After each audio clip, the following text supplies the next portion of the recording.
Hello, my name is Nick Palick, and I'm going to be discussing some of the content covered in EDU 333 this year. I will be going over different tools used during the semester and discussing how these tools may have been helpful or not so helpful. I will also be discussing the functionality of these tools and how that may contribute to the tool being helpful or not. Let's begin with discussing Kahoot. Kahoot is a tool that I have become familiar with over the years as I have been using it since middle school.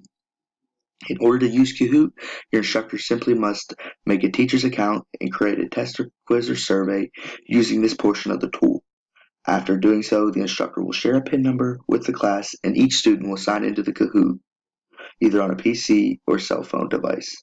Some pros of using Kahoot is that it's engaging, it pays attention to varying questions, and visuals are allowed to be added to your questions. The main problem with Kahoot is that it focuses on speed and doesn't allow for students who are not so fast with the topic time to compete. This also creates problems for students who don't maybe read as well. Now let's discuss Adobe Spark. During using this tool, I grew very fond of the simplicity of creating visuals with this tool. It is very easy to record your voice as well as to add images that are already available for you. Its availability on both mobile and PC devices also impressed me. An issue that I encountered is that everything is not exactly available unless you purchase the full edition, yet all in all I see this as an extremely accessible and helpful tool. Next, let's discuss the tool that I'm using to create this portfolio, Screencast-O-Matic. Screencast-O-Matic is extremely simple to use and allows you to share the content you have created very easily. The ability to use webcams and or screen recordings makes it a tool that could be very effective for the flipped classroom. Some of the cons you may experience while using Screencast-O-Matic include it's not exactly very interesting. It's kind of basic. There's not much customization available. Um, you might be uncomfortable talking, which is something very common to see, and the editing is not exactly easily done, as oftentimes it does not allow you to only delete portions of what you recorded. It requires you to delete the whole thing, which makes it difficult while making mistakes during your presentation. One of my favorite tools used this semester was Quizalize. I was very impressed with the amount of detail used when creating helpful resources tailored to each individual. I, I honestly wasn't able to find a great deal of cons with this tool. I would say maybe all the details could be overwhelming to someone who isn't so familiar with the site. But the big things that I really liked about this was the ability you have to align standards to quizzes, create games, engaging learning activities, and actually what Quizalize does, it differentiates follow-up activities based on student performance, which is extremely helpful to the teacher. Next, let's discuss Powtoon. Powtoon is extremely detailed in the varieties of visuals you can create and edit in terms of using this tool. You can create many different kinds of avatars and edit them to perform multiple movements. This particular tool is very engaging towards elementary students. Powtoon gives very good free trials and is easy to navigate. Um, it's also, you're able to use audio, you're able to create different visual templates. Some of the cons may be that it is so focused towards the elementary kids. Maybe there's some things left out for the secondary kids. Um, it almost feels as if, as an older person using this, you're just creating little cartoons. But I think that there are ways to make it very helpful. I think that overall, this is a tool that can be used in secondary situations as well. Socrative is a tool that I found to be very relatable to Quizalize in terms of the ability to align standards and create pace of questions. Something that Socrative does not allow for, though Quizalize does, was the individualized post-assessment. Yet, all in all, with the ability to align standards and the access to add images to the quizzes, I believe Socrative is a very helpful tool. I just think that Quizalize is more aligned to specifics. During the brief amount of time I spent creating a rubric in Rubistar, I realized that this tool is very helpful in terms of giving someone a very detailed outline of what their particular rubric should look like. The access to simply picking a template and choosing standards in order to have a rubric made for you is extremely helpful, yet this may do a little too much of the work for someone who actually could benefit instead from creating a detailed rubric themselves.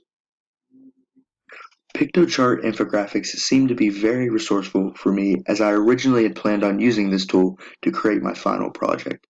The ability to easily add videos and or visuals to your infographic allows you to make sure you are being much more visual and auditory rather than simply writing text to read. The asset of having pictures to add that are already cited for you is also a very helpful resource. The only setback really experienced, I would say, is the actual ability to preview what you have created, as you often have to scroll to see everything. I believe in terms of using YouTube as an asset for education, the pros are really easy to see. They're there. So you can create visuals to help students learn, obviously. You can rewatch certain parts of videos. I think that the real thing we need to focus on, though, is the idea that YouTube isn't completely calibrated just for education. So you want to watch the things that you're showing to your classroom. You want to watch through a video to make sure it's appropriate before showing. Often, especially with the elementary kids, you don't want to show anything that could potentially create issues. I think YouTube's very resourceful in terms of us being able to use many of the tools we've used over the semester to share our content to the page, and then with that we can get feedback from other peers and in order to create our content and use our tools better. So I think that it is very positive. You just really have to watch how you use it. As we experienced using Nearpod multiple times throughout the semester, I honestly thought very positively about it, with the ability to see feedback from students. I think it's very resourceful, something that can be used for virtual snow days with the flipped classroom. The way that it allows you to see the students that have completed it. I think it's very, next level and really looking towards the future, as, maybe when on days we can't be in school, we can still be learning. And I think things like that are extremely important. And Nearpod is something that I really would like to incorporate one day into my classroom and think I will be required to in the future.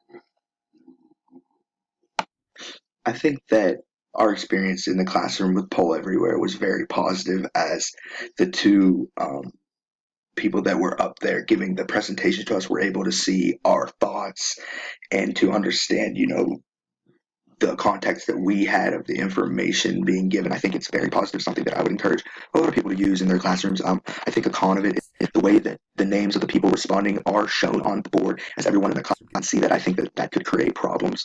But overall, I see it as something that can be used in a variety of situations. When you know the opinions of students, it's important that their opinions matter. This tool is an example of that. So the ISTE standards are formally known as the National Education Technology Standards. These are standards for the use of technology in teaching and learning. And a goal for me, maybe for the future of technology standards, I'd like to see created that requires all public school districts, wealthy or not, to end the digital divide and offer the same technological opportunities to every student. I think that this is very important to realize that today's world, it's very technological, it's very advanced. The fields that our students are going to be going into are going to involve technology, whether we like that or not. And to not give all the opportunities to kids just because their districts are wealthy, maybe they don't come from wealthy communities. Just because you don't come from a wealthy community doesn't necessarily mean you won't be working with technology in the future. So it's important for everyone to have these opportunities. Obviously, something like this is going to require the national government to step in and create standards. But whatever it takes, I think it's really necessary in our future. I am very appreciative to have been given the opportunity to participate and experience using each and every one of the tools CU 333 this year. I know I will take the advantages and disadvantages into great consideration and learn a good amount of the useful information and tools I have been shown in my everyday classroom one day. Thank you very much.